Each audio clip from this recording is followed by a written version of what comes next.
Gujarat's #1 engineering university, Sankalchand Patel University, 9642706257.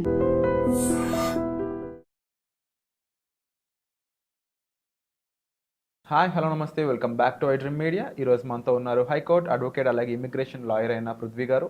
ముఖ్యంగా లేటెస్ట్గా American update వీసాకు సంబంధించి అయితే గోల్డ్ వీసా కార్డ్ అనేది, దీనికి గ్రీన్ కార్డ్కి మధ్యలో ఎలాంటి వ్యత్యాసాలు ఉన్నాయనేది తెలుసుకుందాం ఒకసారి.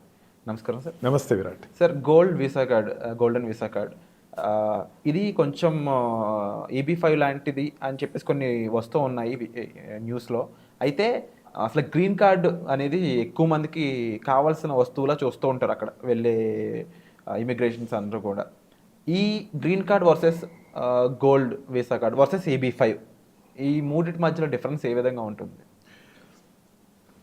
విరాట్, ఇప్పుడు EB5 కానీ మన గ్రీన్ కార్డ్ గురించి వెళ్ళేటప్పుడు లాస్ట్ టైం కూడా ఒక వెబ్సైట్లో నాకు గుర్తుంది, దాని గురించి green card how to acquire green card అని మనం మాట్లాడుకున్నాం.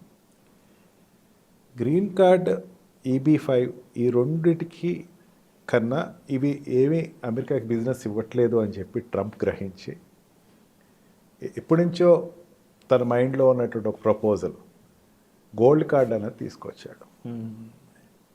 గోల్డ్ కార్డ్ అంటే ఏంటంటే $5 million ఏ వ్యక్తి అయినా సరే ఇన్వెస్ట్ చేసి నువ్వు వచ్చేసేసే నీకు సిటిజన్షిప్ ఇచ్చేస్తాను, నీకేమీ గ్రీన్ కార్డ్ కూడా సిటిజన్షిప్ కూడా నీకు రెడీ అని చెప్పేసి చెప్పాడు. అంటే $5 million అంటే ఇండియన్ కరెన్సీలో దగ్గర 42-45 crores రూపీస్ కనుక అమెరికా కట్టేస్తే డైరెక్ట్గా మన హెడ్కి వెళ్ళి సెటిల్ అయిపోవచ్చు. ఈ రకంగా తను తీసుకున్న నిర్ణయం అమెరికాకి హ్యూజ్ అమౌంట్ వస్తుంది అని ఒక అభిప్రాయం. అంటే బిజినెస్ వీసా మీద వెళ్ళి EB5 మీద వెళ్ళిన దానికి దీనికి డిఫరెన్స్ ఏంటంటే, మీరు ఇక్కడికి వచ్చి బిజినెస్ ఏదో పెడతాను, ఎంప్లాయీస్ చూపిస్తాను, ఇదంతా నాకు అనవసరం. మీకు గోల్డ్ కార్డ్ కావాలా తీసుకోండి, కమ్ అండ్ సెటిల్ హియర్.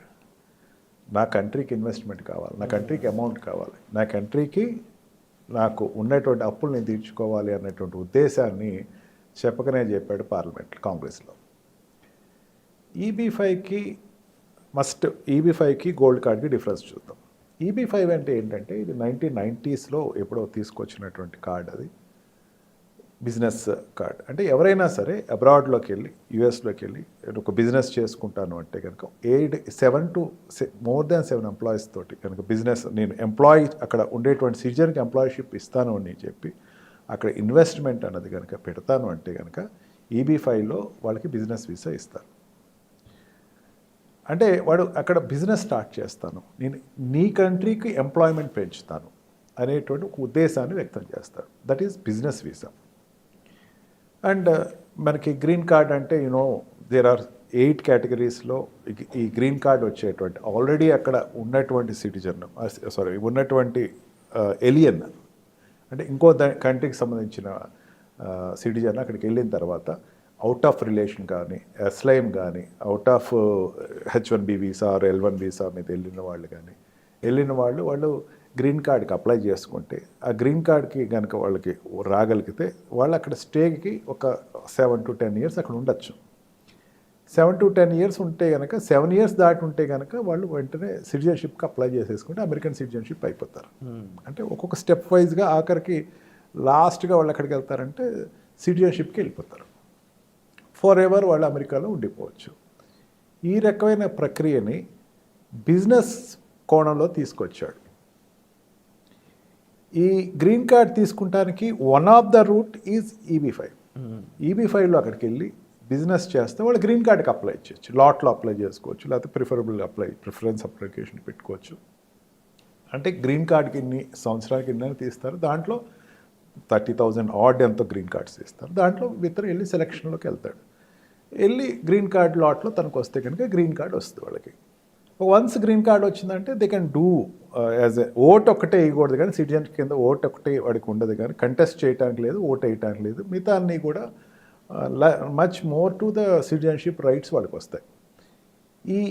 ఇవన్నీ నువ్వు ఒక ప్రక్రియలో వెళ్ళాలి. EB5 తీసుకోవాలి, గ్రీన్ కార్డ్ తీసుకోవాలి, తర్వాత నువ్వు అప్లికేషన్ పెట్టుకోవాలి, సిటిజన్షిప్ అవ్వాలి. అవన్నీ అక్కర్లేదు boss, come with cash, take our citizenship అనేటువంటి నోషన్ని నిన్న కాంగ్రెస్లో ఆయన అనౌన్స్ చేయటంలో పూర్తిగా అంటే ట్రంప్ ఈ అమెరికాని డెవలప్ చేయడానికి, అమెరికాని ముందుకు తీసుకెళ్ళటానికి, సెల్ఫ్ సస్టైన్ చేయడానికి, self sustain America is already self sustain, but ఎకనామికల్గా ఓవర్ఫ్లో ఆఫ్ అమౌంట్స్ ఉండాలి అనేటువంటి ఒక థీరీ ట్రంప్ తీసుకొచ్చిన విధానం ఇది. ట్రంప్ అనే పర్సన్ మోర్ దెన్ ఏ పొలిటీషియన్ కంటే కూడా ఒక బిజినెస్ మ్యాన్గా జనాలకి బాగా పరిచయమైన వ్యక్తి. బట్ మోర్ ఓవర్ ఏంటి అంటే అదే విధానం ఇప్పటికీ కంటిన్యూ చేస్తున్నారు.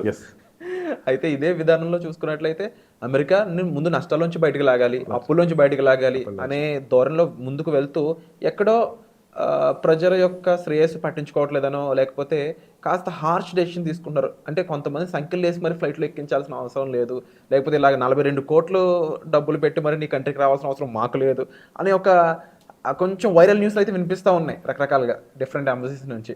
ఇది కాస్త ఫ్యూచర్లో ప్రైస్ ఏమైనా తగ్గే ఛాన్సెస్ ఉన్నాయంటారా? ఇంతే హై ప్రైస్లో గోల్డెన్ వీసా కార్డ్ లాంగ్ టర్మ్లో కంటిన్యూ అయ్యే ఛాన్స్ ఉందంటారా? గోల్డెన్ వీసా అనేది Virat, it is not a new notion. Previous కొన్ని కంట్రీస్ పెట్టినాయి, ఐ థింక్ 1 or 2 కంట్రీస్ ఎగ్జిస్టెన్స్లో ఉంది. స్పెయిన్ ఒకటి గోల్డ్ వీసా పెట్టింది, అండ్ యూరోపియన్ కంట్రీస్ కొన్ని కంట్రీస్ పెట్టి గోల్డెన్ వీసాని మీరు అమౌంట్ తీసుకోండి, comers settle here in our country అని చెప్పేసి పెట్టాయి. బట్ ఒక స్పష్టమైనటువంటి ప్రణాళికతో అయితే ఇప్పటికీ ట్రంప్ దాని గోల్డెన్ వీసా అన్నాడు కానీ దాని యొక్క రూల్స్ అండ్ రెగ్యులేషన్స్ ఏమీ పెట్టలేదు. మనం EB-5లో అప్లికేషన్ పెడతాం, అంటే అప్లికేషన్ పెట్టి వీసా ప్రాసెస్ చేసుకుని వెళ్తాం. ఇక్కడ అప్లికేషన్ కాదు, అమౌంట్ ఇచ్చేయటం. ఓకే, నువ్వు బిజినెస్ చేసుకుంటావు, ఏం చేసుకుంటావు నీ ఇష్టం. తర్వాత అమెరికాకి 42 కోట్లు కట్టాలి. అంటే దీంట్లో ఏమర్థం అవుతుందంటే ఈ రిచ్ పీపుల్ని అందరినీ అట్రాక్ట్ చేసుకుంటున్నాడు. రిచ్ పీపుల్ వాళ్ళు వస్తే ఆటోమేటిక్గా ఖాళీగా ఉంటారు, ఏదో బిజినెస్ పెడతారు, నా కంట్రీకి డెవలప్మెంట్ ఇస్తారు. అంటే అంత అఫోర్డబిలిటీ చేయగలిగిన డెఫినెట్లీ చాలా హెవీ రిచ్ అంటే వాడు బ్లాక్ మనీ ఉన్న వాళ్ళు అయి ఉండాలి. ఓకే, ఆ బ్లాక్ మనీ ఇండియన్ ఎవరైనా ఉన్నారు వాడి దగ్గరికి ఒక 100 కోట్లు ఉందో లేకపోతే 200 కోట్లు. ఇంకో నోట్ ఉందా సార్, ఇది వైట్ మనీ అయి ఉండాలని? అట్లాగేమి ఇప్పటివరకు చెప్పలా. అప్పుడు అట్లాగన్నది ఇప్పుడు ఏం చెప్పలా. చిన్న ఎగ్జాంపుల్ చెప్తాను నేను విరాట్, నీకు బాగా అర్థం అవుతుంది. ఇప్పుడు నీరవ్ మోడీ, లేకపోతే వాట్ వి కాల్ ఈయన కింగ్ ఫిషర్స్ అధినేత కావచ్చు, వీళ్ళందరూ లండన్ వెళ్ళారు. వాళ్ళు దేని మీద వెళ్ళారు? వాళ్ళు బిజినెస్ వీసా మీద వెళ్ళారు. వాళ్ళు వెనక్కి తీసుకురావడం అవుద్దా? Doors closed. వాళ్ళు తీసుకురావడం అవ్వదు. వాళ్ళు తీసుకెళ్ళింది ఏమని తీసుకెళ్లారు అందరికీ తెలుసు. చిన్నపిల్లోడిని అడిగి చెప్తాడు, బ్యాంక్ అంతా కొల్లగట్టి అమౌంట్ తీసుకెళ్ళిపోయారు అని చెప్తాడు. ఆ తీసుకెళ్ళిన అమౌంట్ అక్కడ పెట్టుబడి పెట్టారు.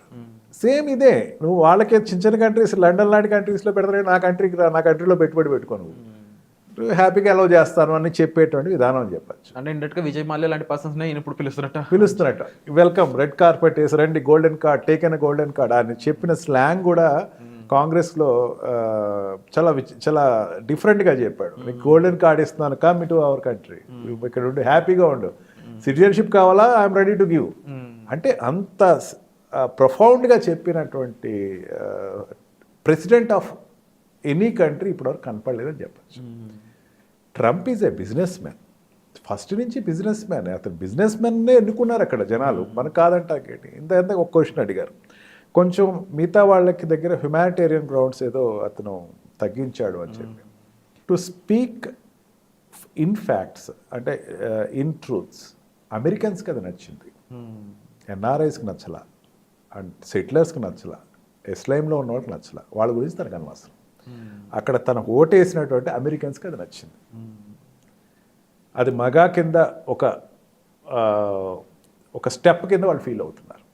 Americans, white people, they are very much, వాళ్ళు చాలా నచ్చింది అది. ఎస్, ఇదంతా మా వాళ్ళ జనాల కోసం వాళ్ళు వెళ్తే బయటికి వెళ్ళిపోతారు.